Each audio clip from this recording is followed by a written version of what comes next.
Welcome to cyberSmarts, a program where we feature trending topics in the cyber world.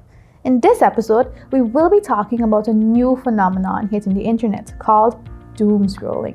Between the amped up news cycle, a global pandemic, and talks of a third world war, it can seem as if bad news is inescapable. Chances are at some point you found yourself doing this, an unending scroll in the harsh light of your smartphone or computer screen. Now, whether it's Facebook or Google or a number of other places, you're subjecting yourself to a constant stream of terrible news. The compulsion is so common, it even has a name: doomscrolling.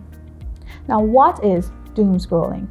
Doomscrolling, sometimes also referred to as doom surfing, is a phenomenon where you constantly scroll or surf through social media and other news sites in order to keep up with the latest news, even, and it seems particularly, if the news is bad.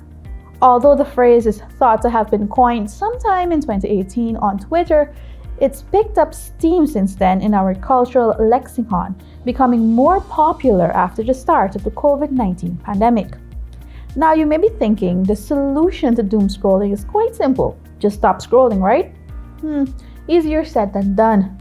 We may be telling ourselves that we're staying informed, but there's something deeper at work when we find ourselves constantly scrolling through social media and bad news headlines.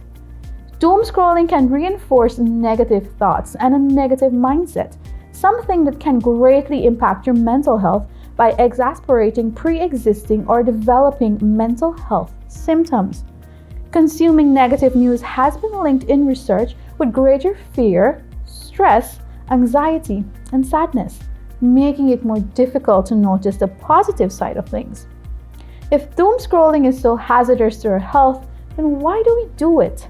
There is an addictive quality to being on your phones, and this makes it difficult for people to pause or end negative behavior like doom scrolling, since they become hyper-focused on the content and also the act of scrolling itself. So, how do we tackle this issue? The first thing we can do is set a time limit. Because doom scrolling can sometimes last for hours on end, setting time limits and reminders can help snap you out of a doom scrolling session. Set limits on your social media to remind you when it's time to log off, or download screen limiting apps like Freedom, which blocks distracting websites. The second thing we can do is avoid social media. Actively avoid sites with a lot of news or chatter, particularly platforms that focus on the ways the world is struggling. If Facebook, Instagram, TikTok, or Twitter trigger doom scrolling sessions, consider deleting the apps entirely from your phone. You can still log into them from your browser, but it will take more effort, particularly if you log out and have to log back in each time. The third thing we can do is create boundaries. People who have trouble doom scrolling or who are prone to depression or anxiety should create boundaries around the media they consume. Likewise, be mindful of what subjects you focus on and talk about, and how long you tend to discuss them. The fourth and final thing we can do is practice gratitude. Doom scrolling can cause you to forget about anything except what is wrong in the world. In order to fight back, list a few things you're grateful for each day. It may seem silly at first, but research shows that making daily lists of what you're grateful for, even if it's just one thing, can help foster a sense of optimism and calm in unstable times.